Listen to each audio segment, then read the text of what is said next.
What's up guys, you're watching Sid Gaming and today we are going to talk about PlayStation 4, how to fix input lag on your PlayStation 4. So here we go to the settings and go to the devices. Simply here we go to the devices, system, power savings and the system software, automatic downloads.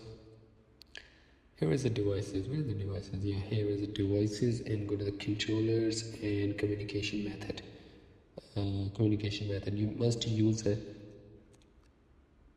USB cable, and that's how that simply your controller will work. And you must check out the controller delay on the PlayStation 5.